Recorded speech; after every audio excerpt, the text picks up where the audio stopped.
Tell them the story of the Japanese investment. That should be told again. That's a nice story.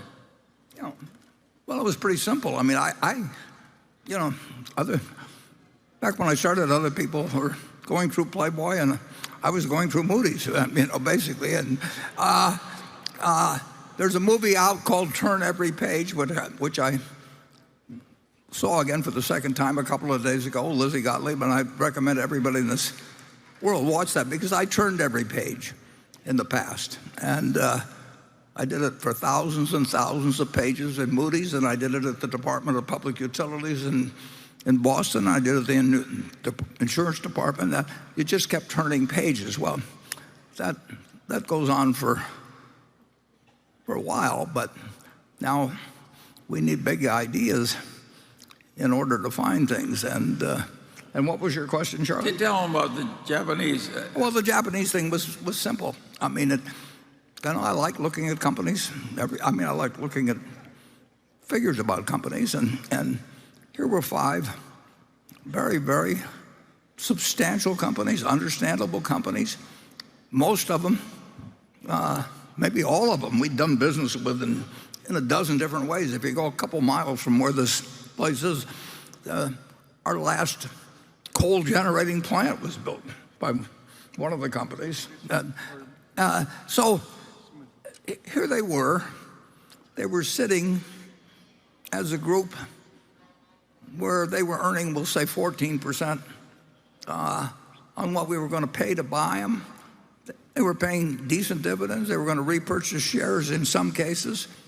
They owned a whole bunch of businesses that we could understand as a group, although we didn't mean we had deep understanding on any of them, but we seen them operate and everything. There wasn't anything to it. And at the same time, we could take out the currency risk by financing in yen, and that was going to cost us a half of 1%. Well, if you get 14% on one side and 0.5% on the other side, and you've got money that, you know, forever, and they're doing intelligent things, and they're sizable.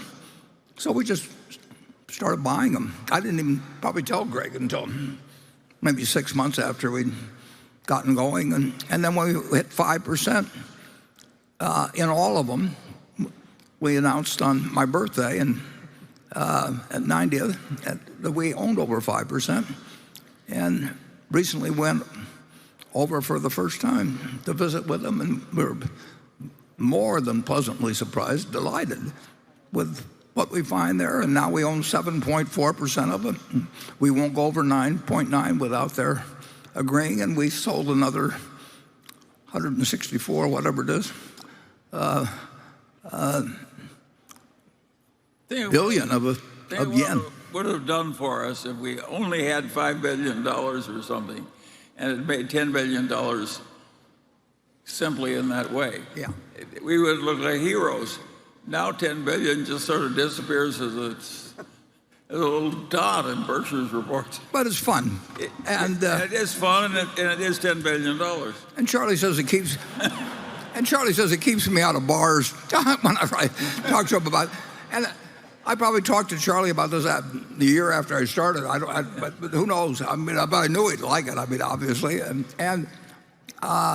we tried to do every dollar we would do. We could only do about 10 billion. Yeah. Well, not even quite that much. Yeah. But you know, we are 4 or 5 billion ahead plus dividends, and we got a carry that's terrific, and you know, and they welcome us, and they should welcome us, but we love it the way they're operating. We're not there to tell them what to do in the least.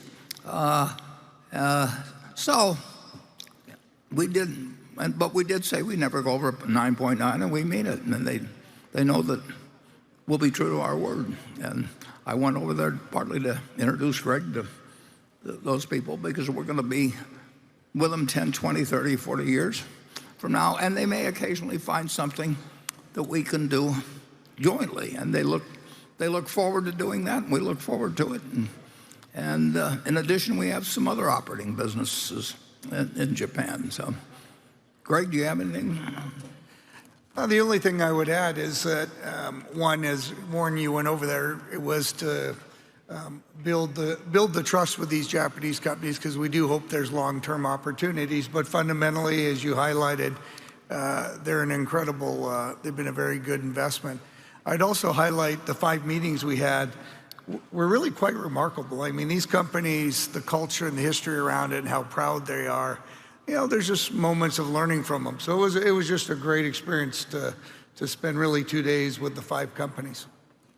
And an issue that we intended to be 56 billion of yen that we were issuing and selling turned out to be 164.4 or something like that. Everything's worked so well, and as Charlie says, it doesn't move 500 billion of net worth that much. But this one is, it will keep adding over the years to Berkshire's value with this very widespread, probably $400 or $500 million a year, and we'll just keep looking for more opportunities. And Japan, Berkshire is the largest borrower corporate borrower outside of Japan that exists. And Yep.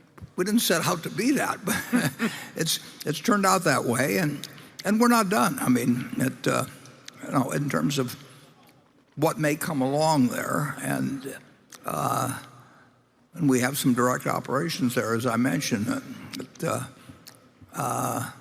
and we've got some really wonderful partners working for us, and I don't have to do anything.